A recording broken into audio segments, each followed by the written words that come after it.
This conference will now be recorded. औज़ुबिल्लाहि मिनश्शैतानिर्रजीम बिस्मिल्लाहिर्रहमानिर्रहीम सल्लल्लाहु अलैहि व आलिहि व बारिक वसल्लम। अस्सलामु अलैकुम।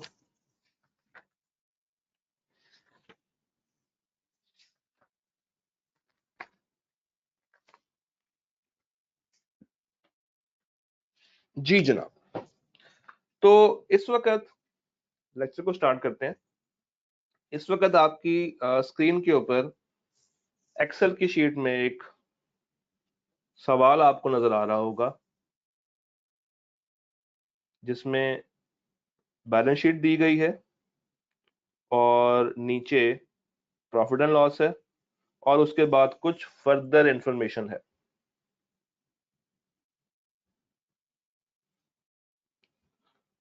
हम अभी इस फर्दर इंफॉर्मेशन के ऊपर बात नहीं कर रहे, अभी ये हम इसको इग्नोर करेंगे कुछ टाइम। हम जरा बात करते हैं ऊपर बैलेंस शीट और प्रॉफिट एंड लॉस को देखते हैं।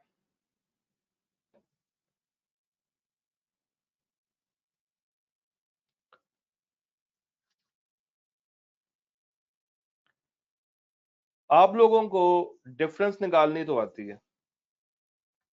डिफरेंस कैसे निकालते हैं? रिसेंट में से पिछले को माइनस करके, ऐसा ही होता है।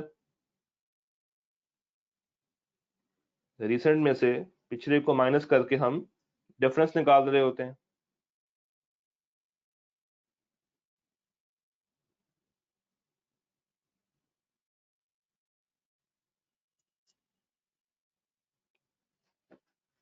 जी ऐसा ही होता है।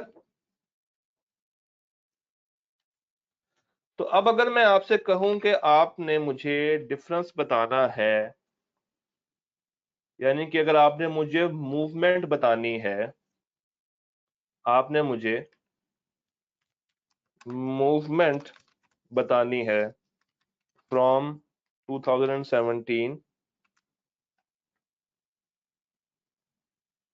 फ्रॉम 2017 टू 2018, तो आप मुझे कैसे बताएंगे? अगर मैं कहता हूं कि ये मेरा ए है और ये मेरा बी है, आप मुझे कैसे बता रहे होंगे? आप कहेंगे सर एक काम करें, बी माइनस ए करके देख लें। बी माइनस ए करके देख लें, डिफरेंस आ जाएगा? आ जाएगा। निकालते हैं डिफरेंस। हम क्या कर रहे हैं ये मैं आपको लेक्चर के एंड पे बताऊंगा। हम जरा इसका डिफरेंस निकालते हैं। सबसे पहले डिफरेंस आएगा जनाब दिस माइनस दिस। इसी तरह यहां भी निकाल लिया और इसी तरह मैंने डिफरेंस यहां पे निकाल के यहां पे निकाल लिया। यानी कि मैं ये कह सकता हूं कि जो मेरी इक्विटी एंड रिजर्व है वो पिछले साल 22,000 और इस साल 29,287। डिफरेंस कितने का आया? 7,287 का। Sorry, this is A minus B. माजरत, मतलब ओवर एम्बिशियस हुआ हूं इस वक्त। थैंक यू जहूर।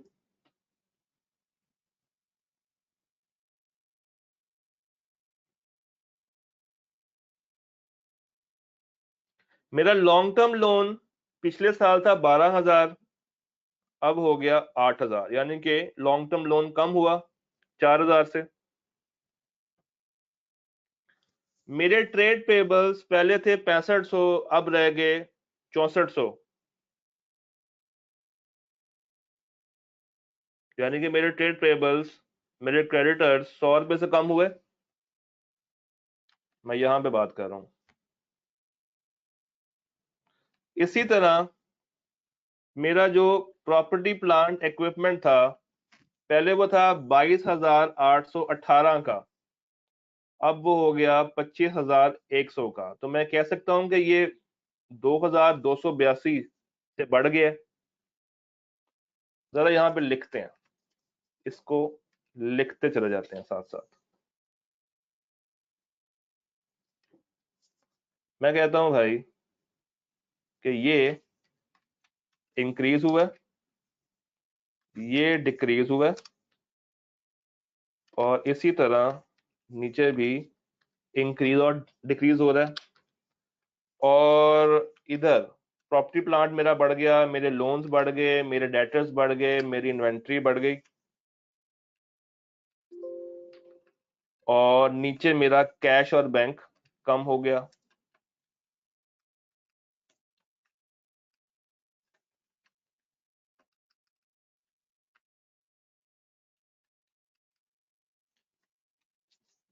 ऐसा ही हो रहा है। मेरी इक्विटी बढ़ रही है, मेरे लॉन्ग टर्म लोन्स कम हो रहे हैं, मेरी लिटिगेशन की जो प्रोविजन है वो बढ़ गई, मेरे ट्रेड पेबल्स जनाब कम हो गए, मेरे प्रॉपर्टी प्लांट एंड इक्विपमेंट बढ़ गए, लोन्स टू एम्प्लॉयज बढ़ गए, डेटर्स बढ़ गए, इन्वेंट्री बढ़ गई, कैश बैंक कम हो गया। ये मैं नोट पैड पे भी कर सकता था, वन नोट पे या स्लाइड पे, बट उस पर काफी ज्यादा देर लगनी थी एक एक की कैलकुलेशन करके, तो मैंने इसको फिर एक्सेल में करना ज्यादा मुनासिब समझा आपके सामने, ताकि आपको जरा सही तरीके से अप्रोच की समझ आ जाए। अब यही काम जरा नीचे करते हैं, इनकम स्टेटमेंट में सेम चीज करते हैं। मैं यही फॉर्मूला उठा के यहां पे कॉपी करता हूं। क्या हो गया, 73,000 रुपए की सेल थी 2017 में, अब वो बढ़ के 84,000 रुपए की हो गई है, बढ़ गई है। मेरी कॉस्ट ऑफ सेल पहले 54,750 थी, अब वो 6400 हो गई है। मैं कह सकता हूं कि ये बढ़ गई है। इसी तरह जो मेरे एक्सपेंसेस हैं, पहले होते थे 10,950 के, अब ये हो गए हैं 12,850 के। क्या ये 1900 से बढ़ गए हैं? बिल्कुल बढ़ गए हैं। पहले मेरा टैक्सेशन था 25,000, सॉरी 2555 का, अब वो हो गया है 3463 का। तो अगेन मैं ये कह सकता हूं कि ये भी इंक्रीज हुआ है। ऐसा ही हो रहा है। यहां तक कोई मसला है किसी को? ये चारों चीजें इंक्रीज हो रही हैं।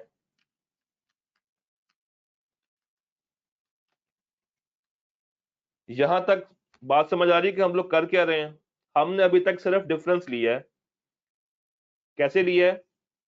कि हम लोगों ने रिसेंट में से पिछले को माइनस करके देखा है कि क्या इफेक्ट इंक्रीज हो रहा है या डिक्रीज हो रहा है। जी, जहूर के अलावा अली आजम, जूबिया, अफकार, उसामा, मोहसिन, अभी तक हम लोगों ने कोई रॉकेट साइंस नहीं की। अभी तक हम लोगों ने सिर्फ चीजों को प्लस माइनस किया। डन। अच्छा, अब अगर मैं आपसे कहूं कि मुझे परसेंटेज डिफरेंस निकाल के बताएं, तो कैसे निकालते हैं? यानी कि इसी डिफरेंस को, ये जो हमने डिफरेंस निकाला है, इसी को मैं अगर आपसे कहूं कि मुझे परसेंटेज में करके बताएं, कैसे करते हैं? अगर मैं इसी डिफरेंस को परसेंटेज में निकालना चाहूं, तो मेरा फॉर्मूला क्या होगा? कोई बता सकता है?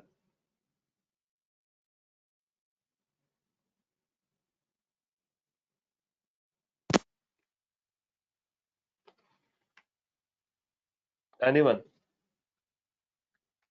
आप में से कोई अगर बताना चाहे।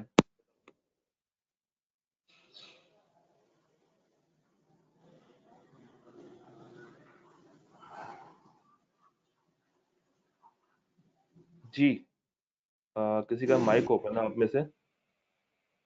जी sir, difference divided by base year multiply by 100। Base year, तो बेस ईयर क्या होगा, 2017 का या 2018 का? 2017 का सर। 17 का। तो यहाँ पे मुझे एक बेस ईयर चाहिए विच इज 2017। डन। तो अब अगर मैं यहाँ पे फॉर्मूला लगाऊं कि this divided by base year, this divided by base year, और फिर इसको कहूं कि परसेंटेज में ले आए,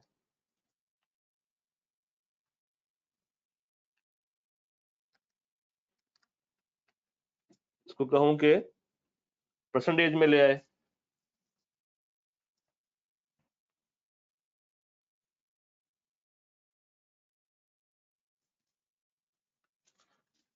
तो परसेंटेज के लिए मैं यहाँ पे साइन लगा दूंगा और ये मेरा वैल्यू आ गई परसेंटेज में।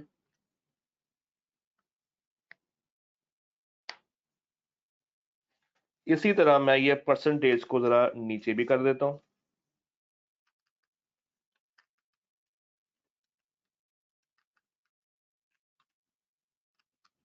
Same with profit and loss.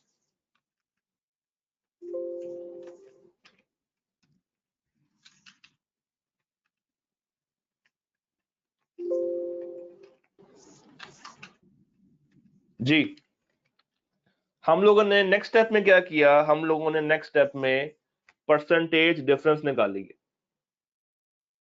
यानी कि मेरी सेल्स पिछले साल से इस साल 33.12% बढ़ी है। सॉरी, मेरी इक्विटी पिछले साल से इस साल 33.12% उसमें इंक्रीज आया।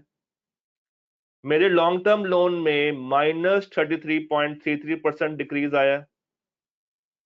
लिटिगेशन का खर्चा 10% तक बढ़ गया। ट्रेड पेबल्स मेरे 1.5% कम हुए। प्रॉपर्टी प्लांट इक्विपमेंट मेरा 10% बढ़ गया। मेरे एम्प्लॉयज को लोन 25% बढ़ गए। मेरे डेटर्स 6.25% बढ़ गए। मेरी इन्वेंट्री 8.5% बढ़ गई। मेरा कैश एंड बैंक बैलेंस 10.24% बढ़ गया। इसी तरह मेरी sales 15%, cost of sales 10%, expenses 17% और टैक्सेशन 35.5% बढ़ गई। यहां तक बात सबको समझ आ रही है?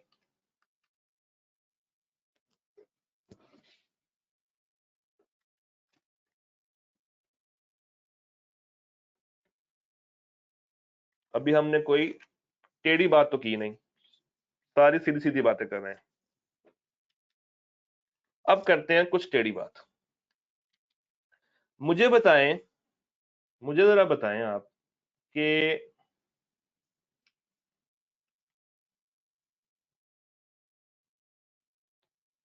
अगर मुझे ये बताना हो, अगर मुझे ये बताना हो कि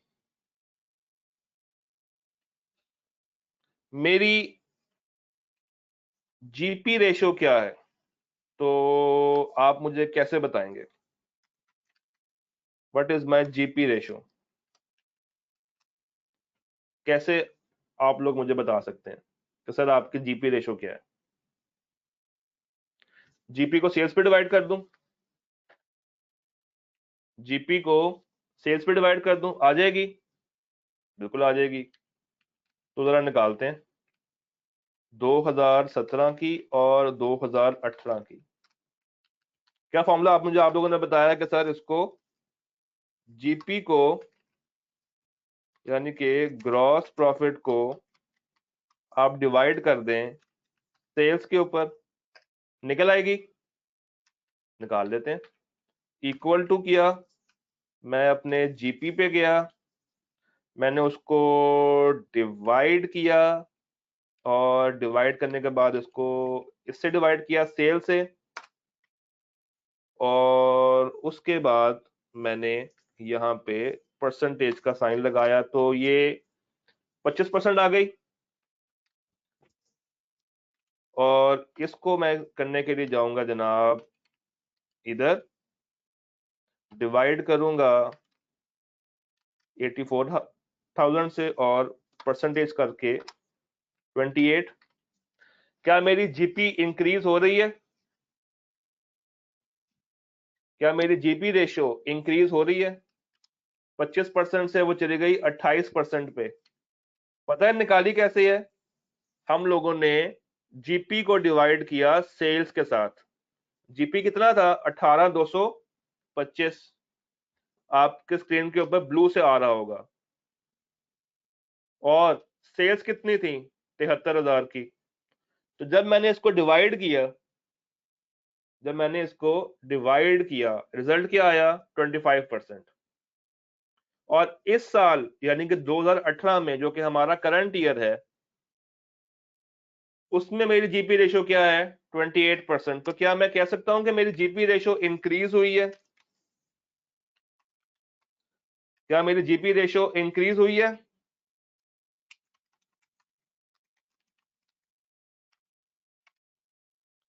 तो इसमें इंक्रीज होना मेरे लिए फायदेमंद है या नुकसानदेह है?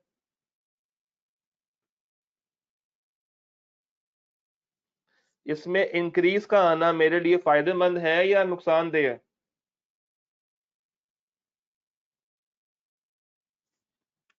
बेनिफिशियल है।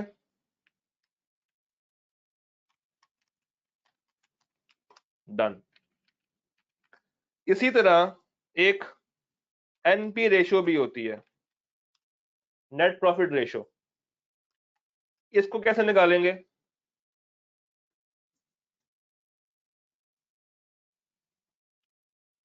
नेट प्रॉफिट रेशियो को कैसे निकालेंगे?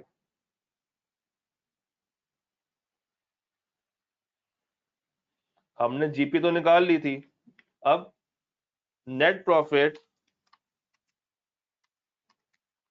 डिवाइडेड बाय सेल्स कर लेंगे। ऐसा ही है? ठीक है, देख लेते हैं। हम गए फॉर्मूले में, हमने नेट प्रॉफिट उठाया और इसको हमने डिवाइड कर दिया जनाब सेल्स पे। 6.5%, 6.5%, और इधर क्या आया? 8.675%, जिसको मैं कह सकता हूं कि 8.68% है। क्या मेरी नेट प्रॉफिट रेशियो इंक्रीज हो रही है या डिक्रीज हो रही है? क्या नेट प्रॉफिट की जो रेशियो आई है वो इंक्रीज में आ रही है या डिक्रीज में आ रही है? इंक्रीज में आ रही है।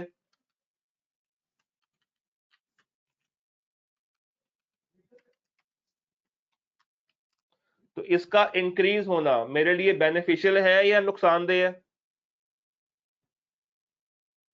बेनिफिशियल है।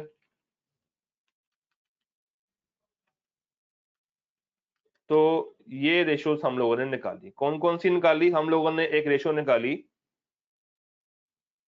GP ratio. इसको जरा चेंज करते हैं कलर इसका, ताकि आपको बाद में भी आसानी रहे। ले जनाब, एक हमने निकाल ली इसकी जीपी रेशियो, और दूसरी हम लोगों ने निकाल ली नेट प्रॉफिट रेशियो। डन। और दोनों क्या आई? बेनिफिशियल। ठीक है जी। उसके बाद एक चीज होती है, एक रेशियो होती है आपकी return on capital employed. Return on capital employed, ये क्या साइंस है? ये होती है ये होती है कि आपने जो कैपिटल कंपनी में इंजेक्ट किया था, आपने जो कंपनी में कैपिटल डाला था, इंजेक्ट किया था, आपको उस पर कितना फायदा आ रहा है। FR1 में आपने इसकी रेशियो पढ़ी होगी, जरा मुझे बताएंगे अगर आपको इसकी रेशियोज याद हो। रिटर्न ऑन कैपिटल एम्प्लॉयड की रेशियो किसी को याद है?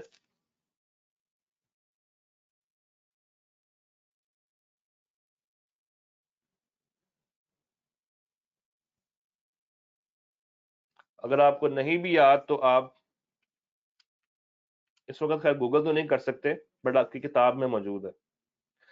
ये जनाब हम लोग निकालते हैं profit before interest and tax, PBIT. मैं लिख देता हूं, profit before interest and tax. उसको हम लोग डिवाइड कर देते हैं इक्विटी यानी कि शेयर कैपिटल,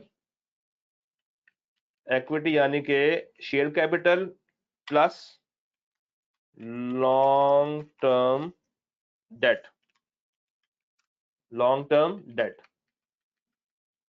अब इस केस में जरा मुझे बताएं 2017 और 2018 अगर मुझे रिटर्न ऑन कैपिटल एम्प्लॉयड निकालना हो तो उसके लिए मुझे क्या चाहिए होगा? Profit before interest and tax, ऐसा ही है। तो यहां पे मेरा profit before interest and tax कितना आ रहा है 17 में? जरा कोई बता सकता है?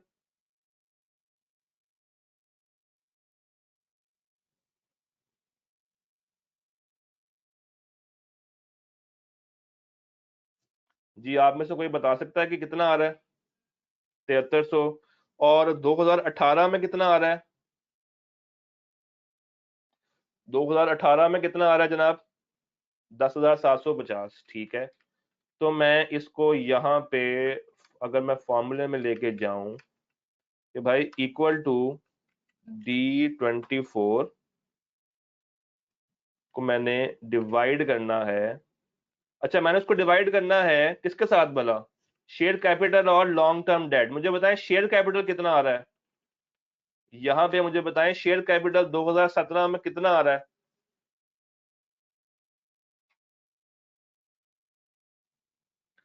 2017 में शेयर कैपिटल कितना आ रहा है? 22,000।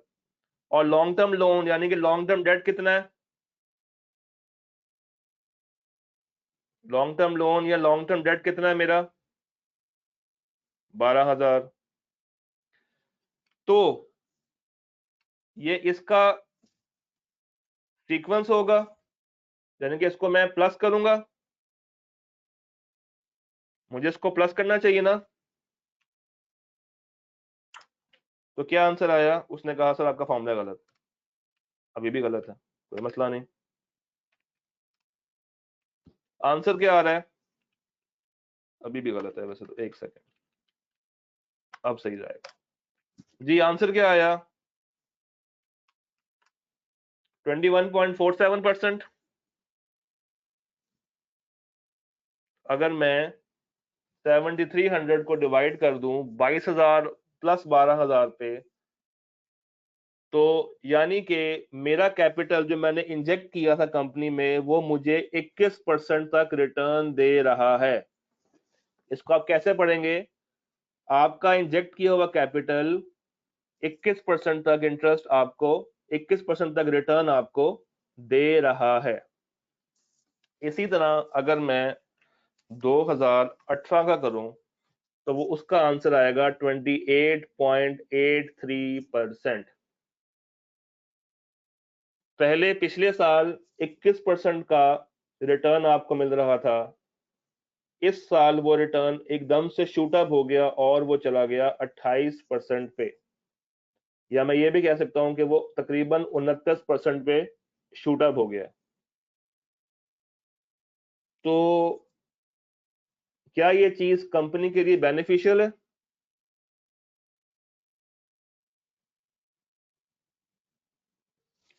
क्या ये चीज कंपनी के लिए बेनिफिशियल है या नहीं?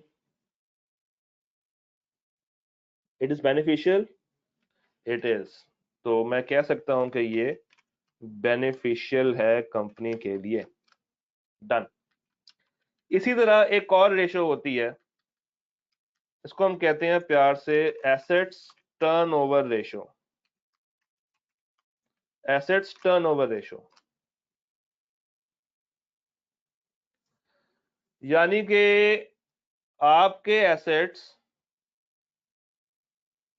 आपके जो एसेट्स हैं वो कितना कंट्रीब्यूट कर रहे हैं, आपके एसेट्स कितना कंट्रीब्यूट कर रहे हैं सेल्स में।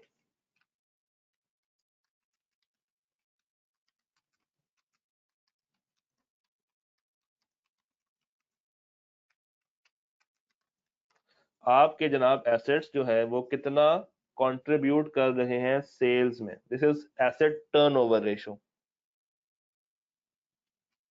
इसका फॉर्मूला मुझे कौन बता सकता है? एसेट टर्नओवर रेशो का फॉर्मूला किसी को आइडिया हो, किसी को याद हो? FR1 में पढ़ा था।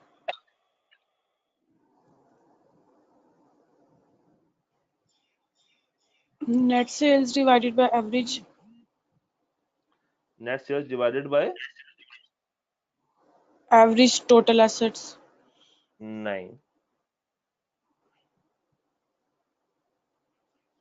नो। ये निकालते हैं जनाब सेल्स को आप लोग पकड़ते हैं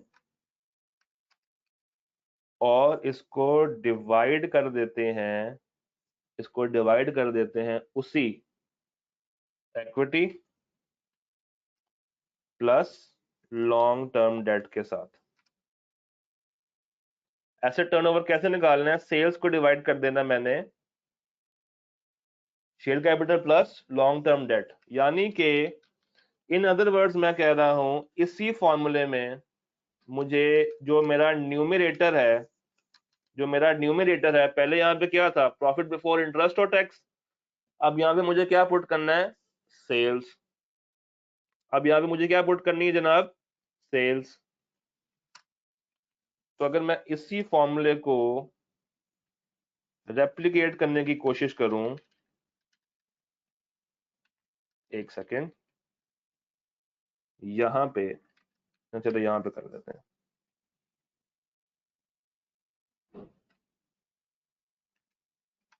और यहां पे मैं फिगर उसको दे दूं सेल्स की, और वो फिगर कहां से आएगी? सेल्स मेरा है D20 पे।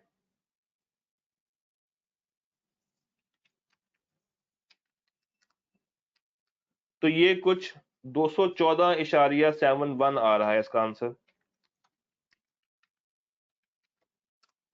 मेरी एसेट टर्नओवर रेशो कितनी आ रही है? 214.7%।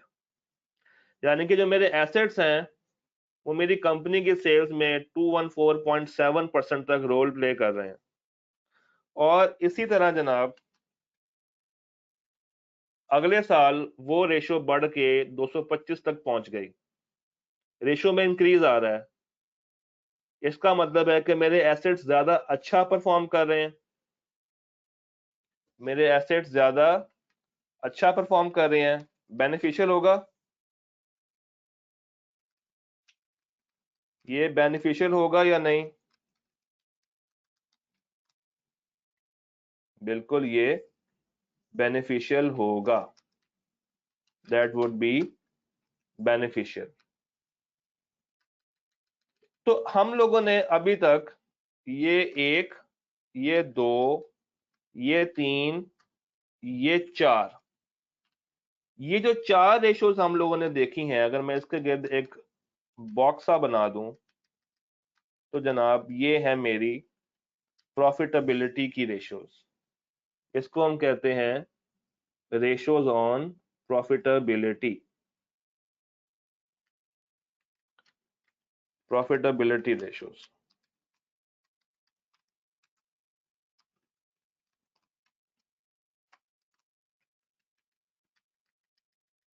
ये बन गई मेरी प्रॉफिटेबिलिटी रेशोज। कौन कौन सी? Asset turnover, return on capital employed, GP ratio और एनपी रेशो। डन? यहां तक बात समझ आई?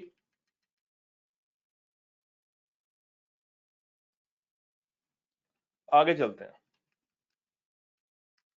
आगे हम जरा निकालते हैं वर्किंग कैपिटल रेशोज। ऊपर निकाल देते हैं वर्किंग कैपिटल रेशियोज, पहले मैं ये करवाता होता था वन नोट पे, बट वो काफी ज्यादा टाइम लेती थी, ये जरा इजी प्रोसेस है।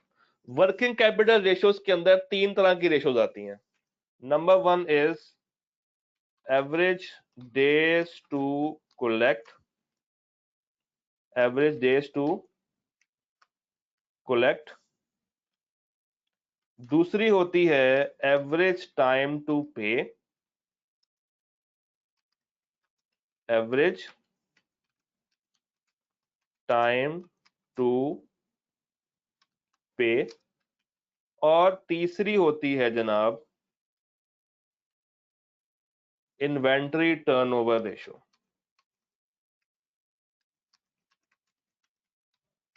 Inventory turnover ratio. तो एक एवरेज डेज टू कलेक्ट, दूसरी एवरेज टाइम टू पे, और तीसरी है इन्वेंट्री टर्नओवर रेशियोज। ये कहलाती है मेरी वर्किंग कैपिटल रेशियोज। इसको निकाल कर देख लेते हैं। एवरेज डेज टू कलेक्ट से मुराद ये है कि मुझे हाउ मच या इन how much days, in how much days we recover money from debtors, यानी कि हम डेटर से कितने दिनों में पैसे ले लेते हैं। ये होती है जनाब in how much days we pay money to creditors. और इन्वेंट्री टर्नओवर होती है कि in how many days our inventory is sold.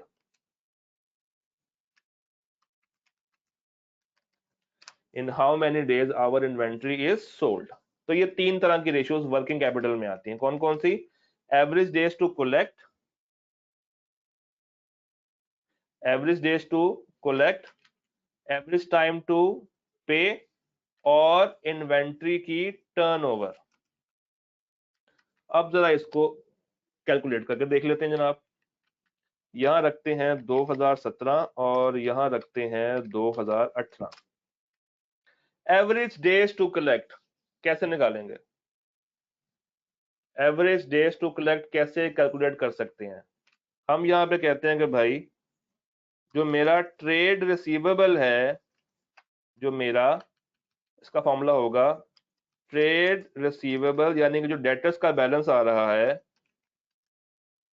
उसको डिवाइड कर दो सेल्स के साथ, उसको डिवाइड कर दो सेल्स के साथ।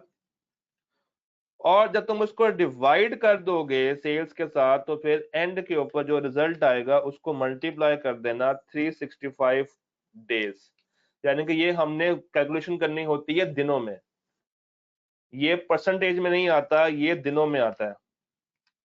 ये परसेंटेज में नहीं आता, ये नंबर ऑफ डेज में आ रही होती है चीज। इसी तरह सेम फॉर्मूला नीचे आएगा, बस फर्क ये होगा कि क्रेडिटर्स के लिए हम कहते हैं, क्रेडिटर्स के लिए हम कहते हैं कि भाई ये ट्रेड क्रेडिटर्स आएगा या ट्रेड पेबल्स आएगा, और सेल्स की जगह पे क्या हो जाएगा? सेल्स की जगह पे क्या हो जाएगा? Cost of purchase, cost of purchase, और उसको मल्टीप्लाई करते हैं विद 365 डेज। उसको मल्टीप्लाई करते हैं विद 365 डेज। और इसी तरह इन्वेंट्री टर्नओवर रेशियो कैसे निकालते हैं? ये निकालते हैं भाई कि आप अपनी इन्वेंट्री को उठाएं, उसको डिवाइड कर दें कॉस्ट ऑफ सेल्स के साथ, और जब डिवाइड करके जो आंसर आएगा उसको 365 डेज से मल्टीप्लाई करते हैं। तो ये तीन रेशियोज और ये उनके तीन फॉर्मूलेज, किसके? वर्किंग कैपिटल के। किसके?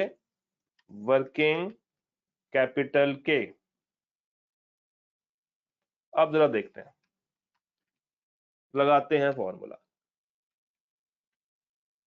Equal to trade receivable. लो जी ट्रेड रिसीवेबल ढूंढ, ये रहे मेरे ट्रेड रिसीवेबल्स, डन। इसको डिवाइड करना है मैंने किसके साथ, सेल्स के साथ। तो सेल्स को ढूंढते हैं जनाब, सेल्स किधर है, सेल्स मुझे मिल गई यहां पे, मुझे मिल गई सेल्स यहां पे लगाते हैं एक ब्रैकेट, यहां पे लगाते हैं और एक ब्रैकेट, और फिर इसको हमने मल्टीप्लाई करना है 365 के साथ। तो रिजल्ट क्या आया, 40 डेज। रिजल्ट क्या आया, 40 डेज, यानी कि हम अपने डेटर से ऑन एवरेज 40 डेज के बाद कलेक्शन कर रहे हैं। हम अपने डेटर से 40 डेज के बाद कलेक्शन करते हैं, और 18 में ये 40 से कम होके तकरीबन 37 तक चला गया। हम इसको 37 ही काउंट करेंगे, क्योंकि डेज हमेशा सिंगल डिजिट में होते हैं, ये डेसिमल्स में नहीं होते। तो अगर 40 डेज से कम होके 37 डेज पे आ गई इन चीजें, तो क्या मैं कह सकता हूं कि ये कंपनी के लिए फायदेमंद है? जी सर। तो बेनिफिशियल,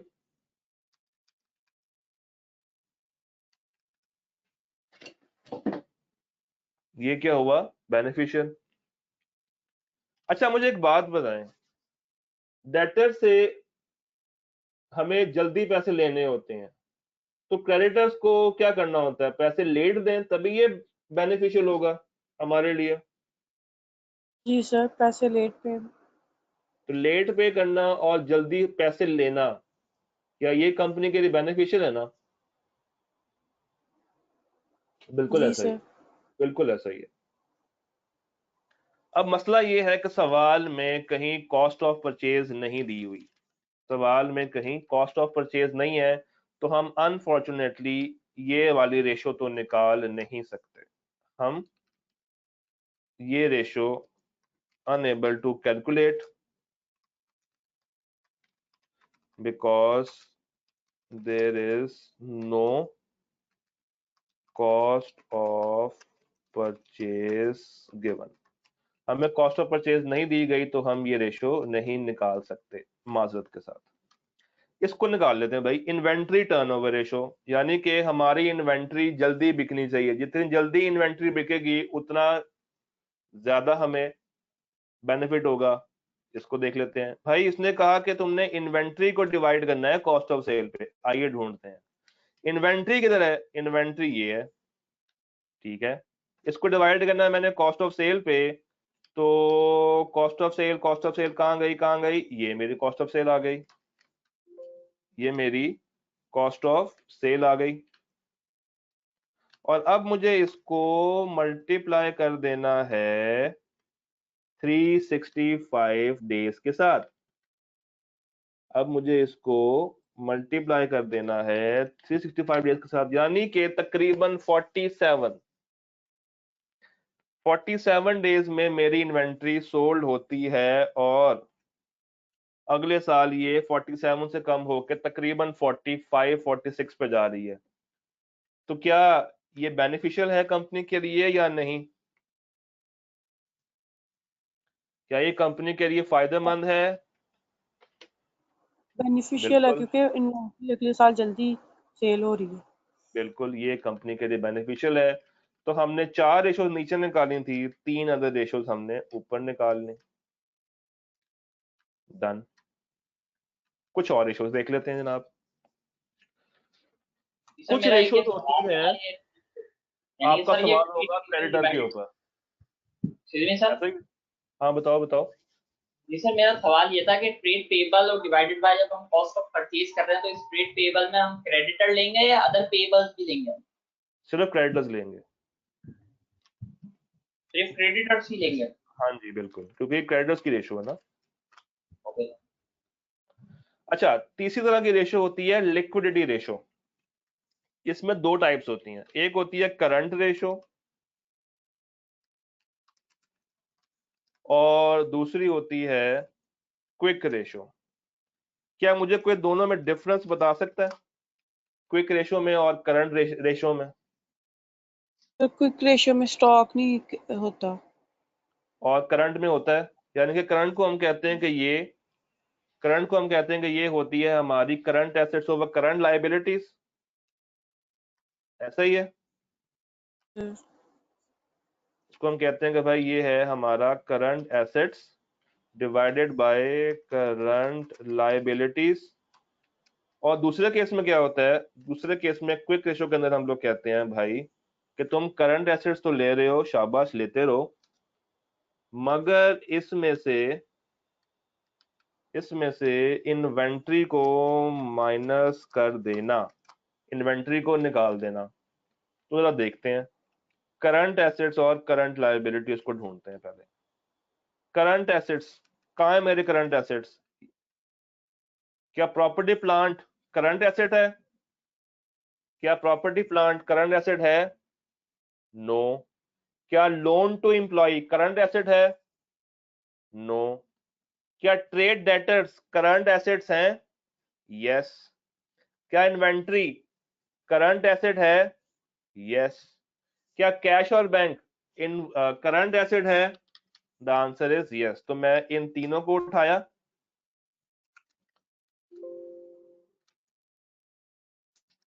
मैंने इन तीनों को उठा लिया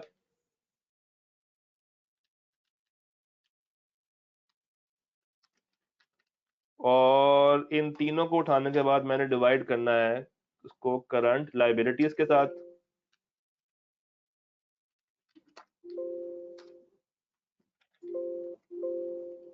एक सेकेंड, अब इसको मैंने उठाना है करंट लायबिलिटीज के साथ। वो कितनी आ रही हैं? वो आ रही हैं जनाब, लॉन्ग टर्म लोन तो नॉन करंट होता है, प्रोविजन अगेंस्ट लिटिगेशन ये शॉर्ट टर्म है और ये शॉर्ट टर्म है, यानी कि ये करंट और ये करंट है, यानी कि 6500 और 1000, यानी कि इसको मैं कह सकता हूं कि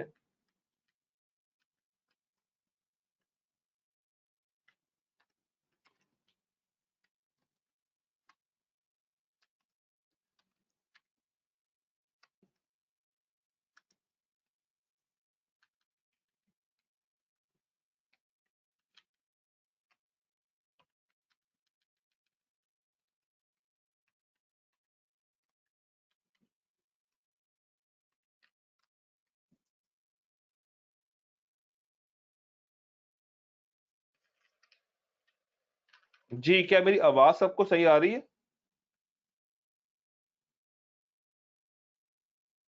आवाज सबको क्लियर आ रही है?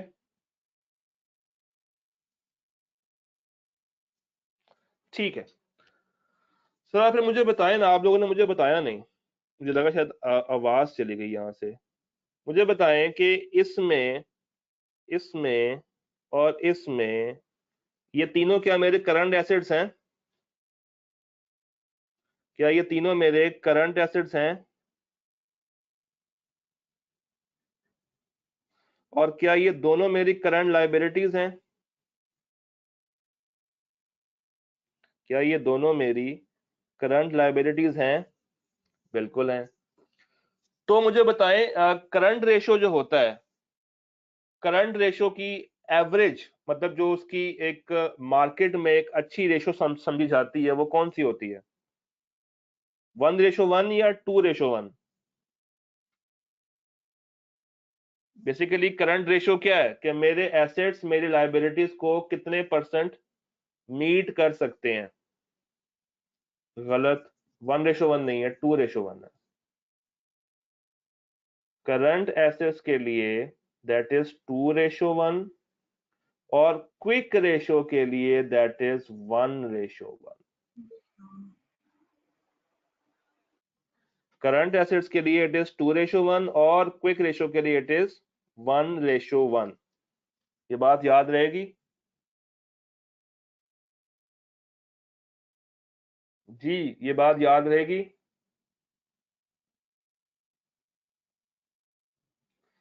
तो अब अगर मैं कैलकुलेट करूं, अब अगर मैं इसको कैलकुलेट करता हूं तो रिजल्ट क्या आता है? अगर ये 2:1 से कम का रिजल्ट आया, यानी कि अगर 2 से कम का रिजल्ट आया तो मैं कहूंगा कि मेरी कंपनी की गोइंग कंसर्न डाउट पे चली गई है। याद है हम कहते थे कि कंपनी की लायबिलिटीज ज्यादा हो गई हैं और एसेट्स कम हो गए तो वो उसकी गोइंग कंसर्न डाउट पे हो जाती है, याद है?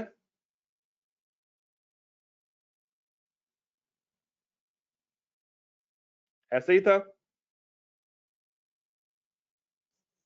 तो आप लोगों ने इसकी वर्किंग करनी है कि भाई करंट एसेट्स, क्विक रेशो और ये करंट रेशो कितनी होती है। मैं आपको वैसे बता देता हूं, इसका आंसर आपके पास आएगा, करंट रेशो का आपके पास आंसर आएगा 2017 में और 2018 में, दैट वुड बी 2.38 और इधर आएगा 2.49। इसी तरह जो क्विक रेशो है उसका आंसर आएगा 2018 और 17 में आएगा इसका आंसर 1.45 और 18 में आएगा 1.47। तो अगर आप गौर से देखो, ये दोनों साल में 2 से ऊपर है और ये दोनों साल में 1 से ऊपर है। तो जहां पे ये 2 से नीचे गई और जहां पे क्विक रेशो 1 से नीचे गई, इसका मतलब है कि कंपनी की गोइंग कंसर्न डाउट पे होगी। आज हमने क्या किया है, आज हमने एनालिटिकल प्रोसीजर्स की बेस रख दी है। आज हमने एनालिटिकल प्रोसीजर्स की बेस रख दी है, यानी कि हमने ISA 520 को न्यूमेरिकली देखा है। ISA 520 जो कि एनालिटिकल प्रोसीजर्स का सवाल आता है एग्जाम में, जिसमें आपको ऐसा कुछ डाटा दिया होता है और आपको उस डाटे को प्रोसेस करना होता है, उस डाटे को अंडरस्टैंड करना होता है और उस डाटे में से रिस्क निकालना होता है। This is analytical procedures. तो हमने कुछ रेशोज निकाली हैं, कुछ इंपॉर्टेंट रेशोज निकाली हैं। ये वो रेशोज हैं जो कि आप सवाल में निकाल सकते हैं अपने आंसर को मजीद स्ट्रेंथन करने के लिए।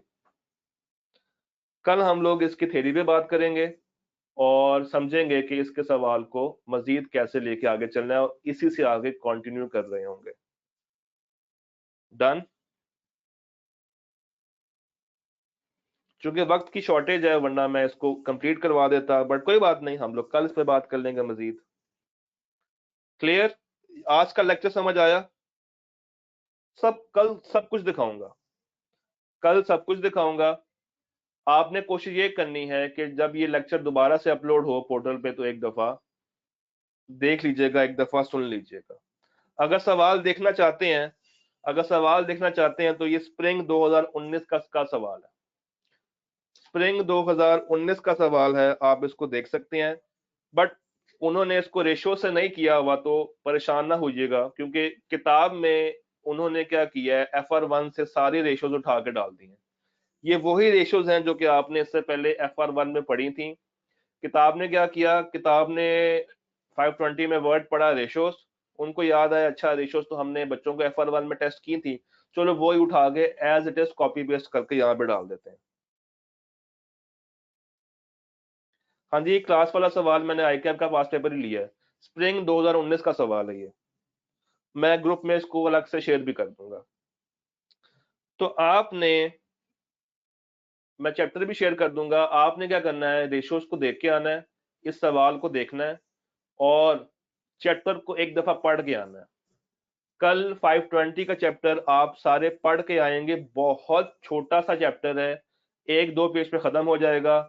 और कोशिश करनी है कि ये सवाल एक दफा जहां तक हम लोगों ने किया है वहां तक तो करें और मजीद उसको कुछ आगे लेके जरा आगे भी सॉल्व करने की कोशिश करें आप लोग। ठीक है जी, all done, all clear, all done, all clear. कल इसके ऊपर मजीद बात करेंगे और 520 को आगे लेके चलेंगे। Is it okay?